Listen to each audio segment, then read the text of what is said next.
Nossa entrevista do dia, com muito prazer, o Jornal da Rede está recebendo o doutor José Márcio Figueiredo. Ele é médico oncologista e diretor médico do Instituto do Câncer Brasil. Doutor, muito bom dia, obrigado pela presença.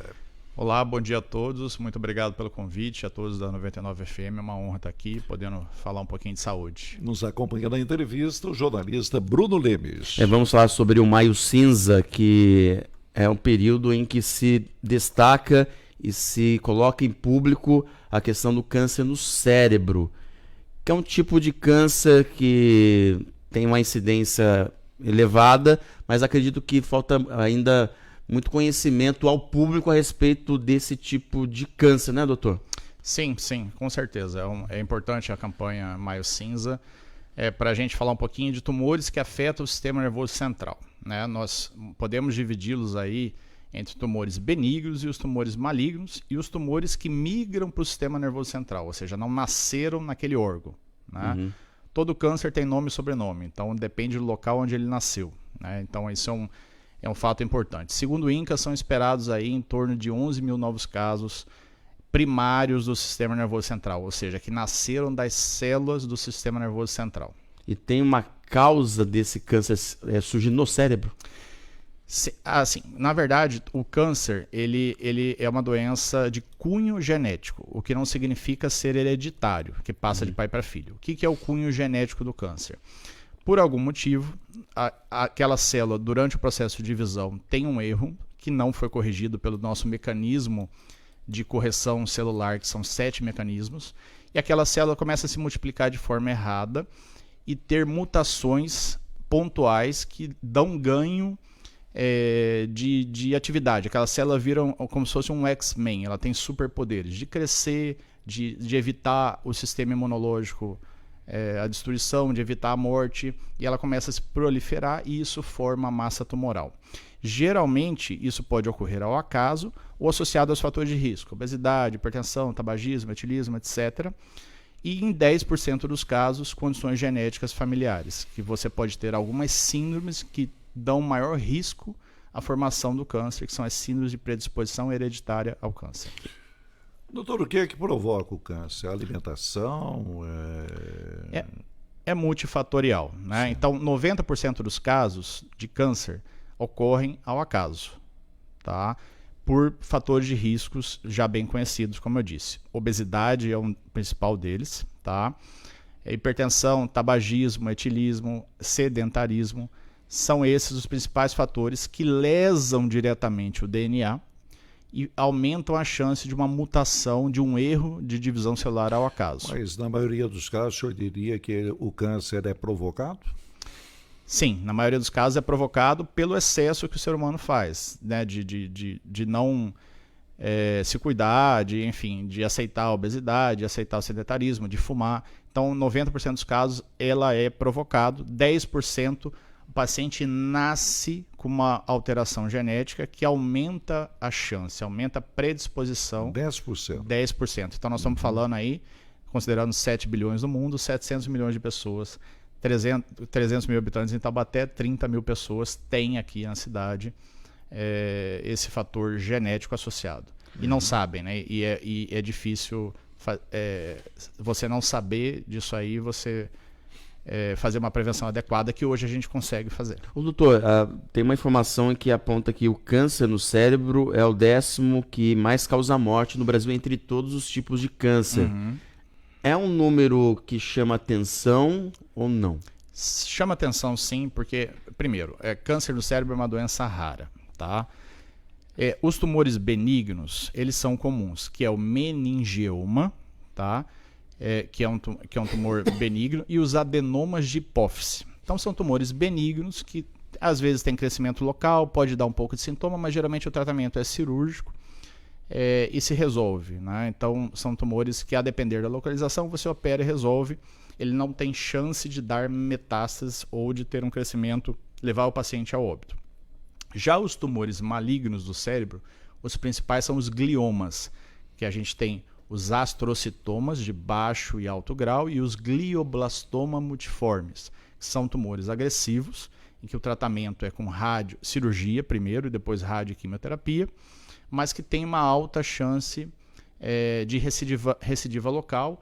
E o cérebro é um órgão nobre, né? Se a gente tira um pedaço do cérebro, a depender da localização, pode ter sequelas, o paciente pode ter um déficit de força, um déficit de fala, por exemplo, e tudo mais. Então, dividindo em tumores benignos e malignos, a gente tem aí como os principais os benignos, o meningioma e o adenoma de hipófise, e os malignos, os gliomas, que são os astrocistomas e glioblastoma multiformes. Aí você tem tumores mais raros, que é o epidemoma do cérebro, que é mais comum em crianças, e os schwannomas, que são tumores do sistema auditivo. Então esses são os principais. Se eu for considerar a retina também como um órgão cerebral, né, e ela é, porque é o final do nervo óptico, daí nós temos também o retinoblastoma nas crianças. Então, basicamente, esse é o leque de tumores primários do sistema nervoso central, mas o sistema nervoso central pode ser acometido por outros tumores, por metástases de tumores do resto do corpo. Por exemplo,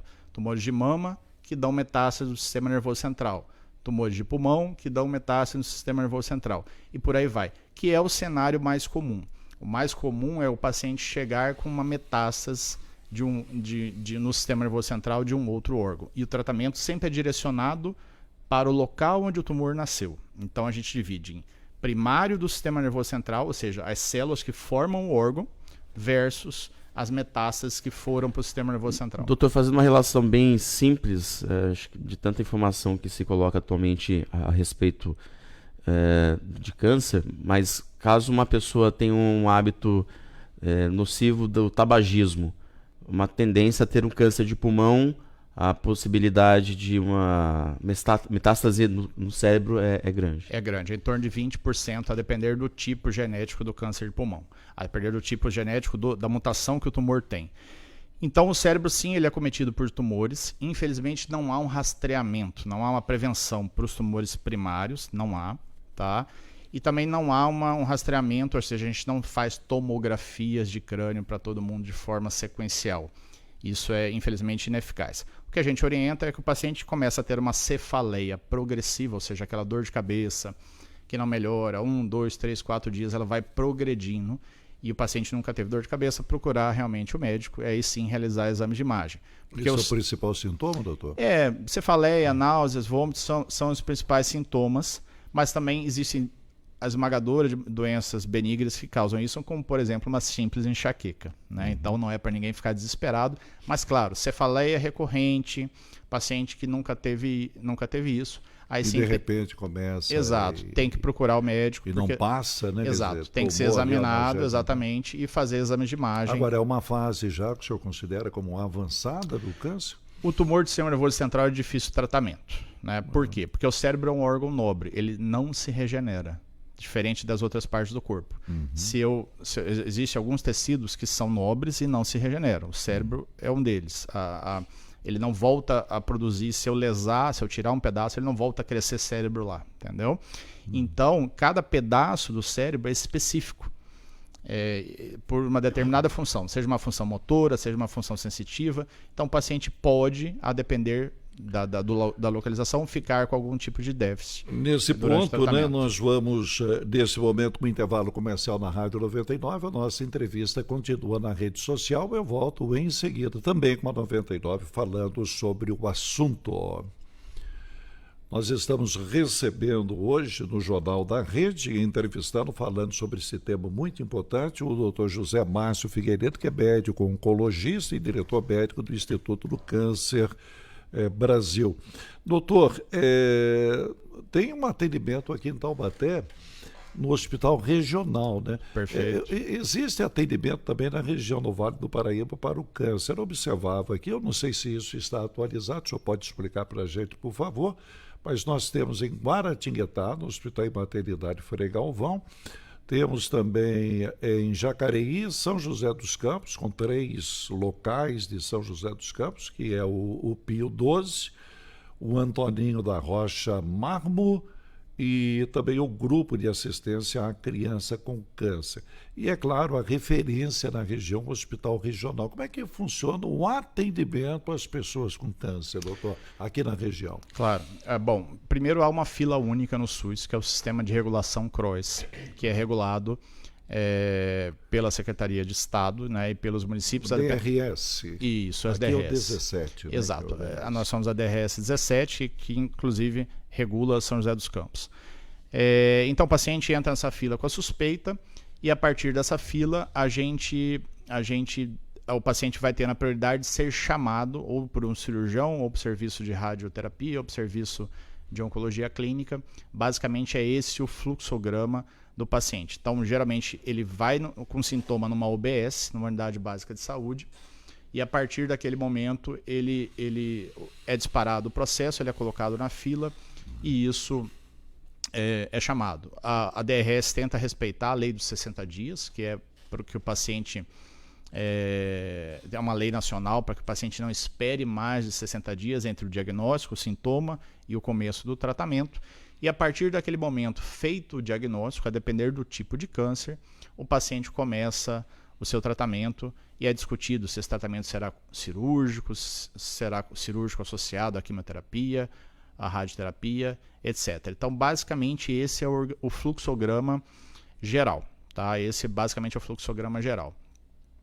Eu queria deixar o recado que, falando de prevenção de câncer de cérebro, como ela não existe, é importante que o paciente faça os exames preventivos padrão para todos os outros tipos de câncer. Por quê? Porque se você previne o câncer faz o diagnóstico precoce do câncer de pulmão, por exemplo, ou de mama, você evita metástases cerebrais no futuro, então o cérebro é menos acometido. Então, a orientação é que o paciente pare de fumar, faça atividade física, perca peso, não é para ficar magrinho.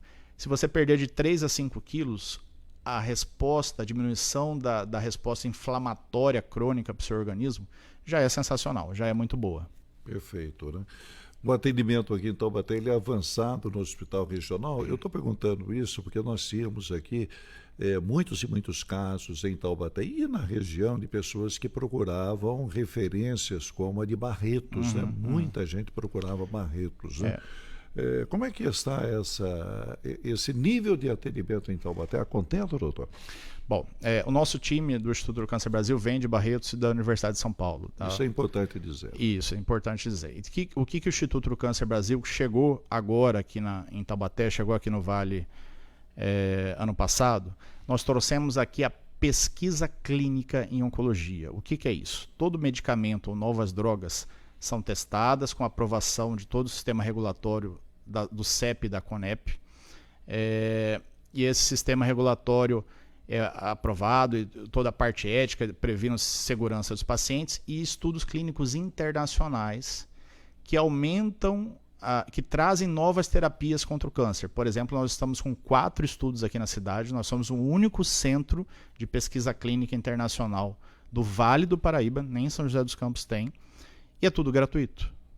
E essas pesquisas elas são patrocinadas pela indústria farmacêutica, como ocorre no mundo inteiro, e estão ocorrendo em mais de 200 países. E visam novas terapias contra o câncer. Por exemplo, o câncer do sistema nervoso central, nós não temos estudo aqui aberto para tumores do cérebro. Mas, por exemplo, hoje a gente pesquisa vírus modificado como uma forma de tratamento no tumor. A gente modifica o vírus geneticamente, injeta aquele vírus na cabeça do paciente e aí você tem uma resposta, o vírus mata o tumor e você tem uma resposta inflamatória direcionada contra o tumor. São terapias que estão sendo testadas no mundo, né? E para melhorar a assistência no SUS, nós temos que trazer mais pesquisa clínica para o Brasil. Hoje o Brasil representa apenas 2% da pesquisa clínica mundial, porque é muito burocrático e é difícil fazer pesquisa clínica aqui no país. Então, para trazer mais acesso à população e para que, respondendo a sua pergunta, para que Taubaté tenha o mesmo nível de oportunidade que um centro como Barretos, por exemplo, ou como a USP, o ICESP, o INCA, nós temos que regulamentar a pesquisa clínica no Brasil, porque a incorporação de novas drogas no SUS depende do governo central e, infelizmente, o Brasil não prioriza como política pública a incorporação de novos medicamentos, até porque nós somos um país com recursos limitados e esses recursos são priorizados para outras coisas. Antes, o Bruno, a nossa ouvinte Ângela está perguntando aqui se o tratamento em Taubaté é para todas as faixas de idade ou, em alguns casos, por exemplo, de crianças, existe uma outra referência. Sim, a criança não. Criança, a referência é o GRAC, aqui na região, que fica em São José dos Campos. Então, o GRAC é o grande centro oncológico infantil aqui no Vale do Paraíba. O que muda, doutor, no atendimento? É equipamento, é especialidade? Hoje, de fato, assim, nós temos no SUS excelentes profissionais, grandes profissionais. Nós temos maquinário, que seria a radioterapia, nós temos centro cirúrgico, mas... Só um minutinho, doutor, claro. Estamos de volta na 99 FM, né? E a pergunta que está no ar aqui com o doutor, ele fala sobre atendimento a crianças, né? Que não é realizado, existe uma referência na região, aí não é realizado em Taubaté, a referência em São José dos Campos. Isso, o GRAC. E eu perguntava para o doutor o que é que altera, se é equipamento, corpo clínico, e ele está respondendo, por favor. Nós temos a grande diferença no tratamento do SUS, fora as ilhas de excelência que nós temos pelo país, né, Barretos, CESP, INCA, enfim, Eraço Garner, Curitiba, é a questão do acesso ao protocolo de novas terapias, né? Infelizmente, o SUS tem uma dificuldade financeira de incorporar medicamentos como a imunoterapia, por exemplo, que são drogas já aprovadas para quem tem saúde particular no Brasil, para quem tem convênio, mas que no SUS, infelizmente, ela não é disponível. Então, apesar de nós termos excelentes profissionais no SUS, termos máquinas de radioterapia aqui na região, porque no resto do Brasil faltam aparelhos de radioterapia, mas em São Paulo não falta, no estado de São Paulo não falta, ainda nós temos um delay muito grande entre o que é oferecido infusional, ou seja, os protocolos de quimioterapia, com a incorporação de novas tecnologias. A gente, por exemplo, não tem imunoterapia no SUS. Então, um paciente na nossa região não tem acesso à imunoterapia no SUS, salvo dentro de um protocolo de pesquisa clínica, e é por isso a importância aí da gente estar trazendo protocolos de pesquisa que são gratuitos, oferecendo um tratamento de ponta para pacientes que não teriam acesso pelo Sistema Único de Saúde. Doutor, câncer é possível prevenir com que tipo de atitude, com quais atitudes para se evitar que haja uma possibilidade maior de incidência da doença? Perfeito. Primeiro, o paciente não pode fumar de jeito nenhum. Tá? Hoje nós temos no SUS, isso funciona muito bem, a prevenção contra o cigarro, basta o paciente ir numa unidade básica e entrar no grupo antitabagismo, ele vai ter apoio psicológico e apoio farmacêutico, tanto com adesivo quanto medicação. Isso é fundamental. O cigarro causa câncer. São mais de 70 substâncias cancerígenas. Ponto.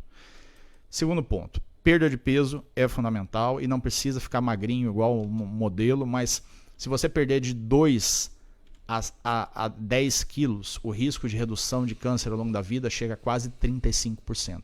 Fantástico. Então, fazer atividade física, fazer caminhada, controlar o diabetes, controlar a hipertensão, erradicar o tabagismo são fundamentais. E para aquelas pessoas que têm vários cânceres na família, ela tem que procurar um especialista, e é difícil porque no SUS não tem, mas ela tem que procurar um oncologista ou um oncogeneticista para fazer uma avaliação do heredograma, da árvore genealógica da família, porque ela pode ter alguma predisposição hereditária. Hoje a gente tem mecanismos de colher o exame genético por saliva do paciente e descobrir se ele tem uma alteração genética que causa predisposição ao câncer. Por exemplo, a Angelina Jolie tem uma síndrome de mutação do BRCA.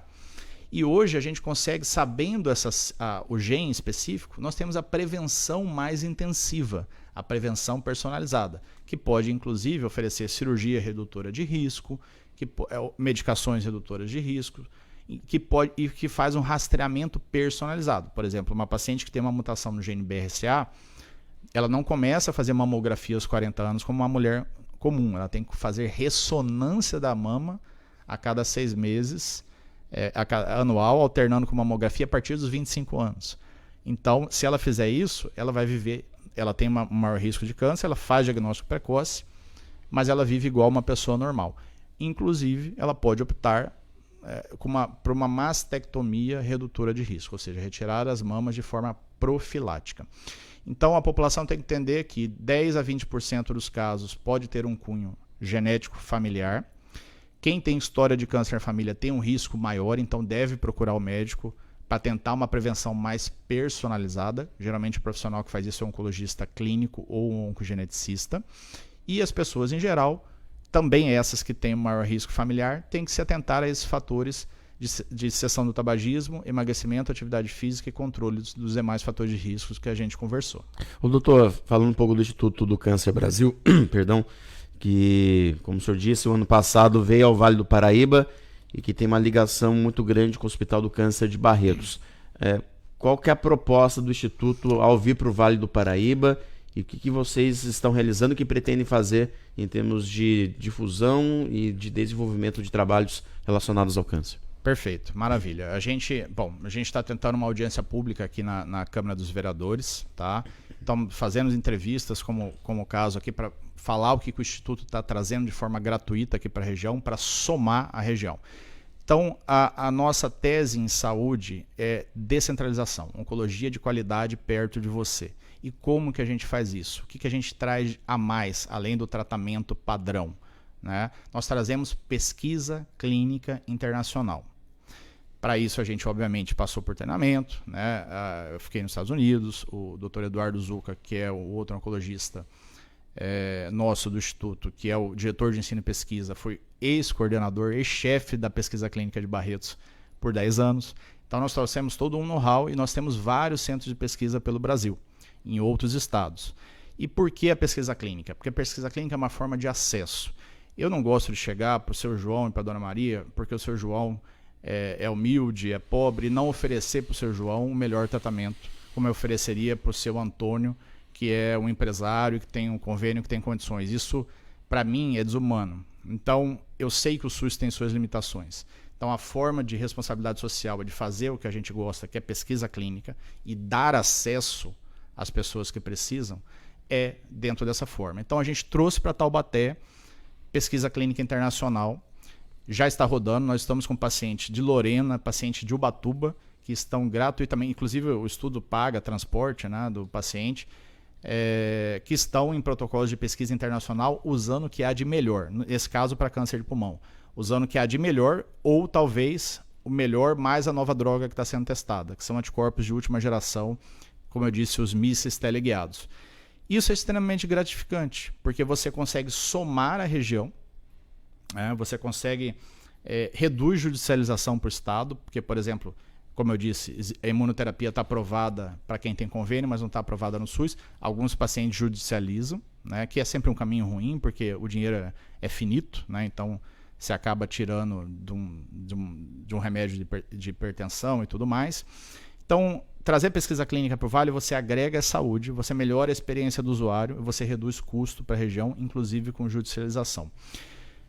A gente pediu uma audiência com o secretário de saúde para mostrar isso, para tentar atuar ainda mais, por exemplo, ajudando na fila da DRS, é uma ideia que a gente tem, em pegar o paciente que está esperando a fila e oferecer um protocolo de pesquisa clínica para ele, ao invés de ele estar esperando a vaga no SUS. Nesses casos em que o tratamento é extremamente superior, por exemplo, entre fazer uma quimioterapia do século passado e você ter a opção de fazer imunoterapia gratuita, claro, o paciente que decide, mas a decisão é do paciente, e isso não pode ter nenhum ônus nem bônus para o paciente, então ele não pode ser privado de nada, né?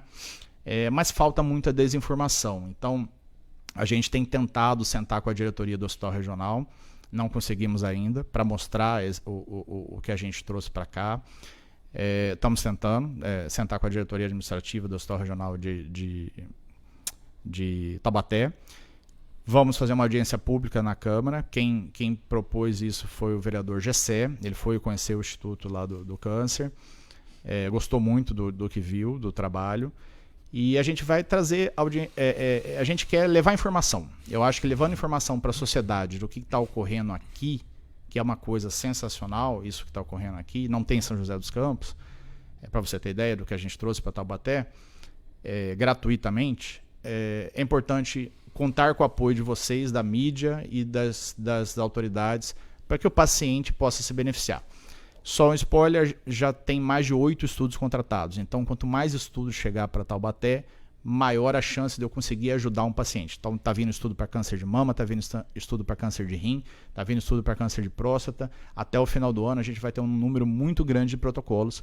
E claro que não é todo mundo que pode participar, porque os estudos têm critérios de inclusão e exclusão bem rígidos.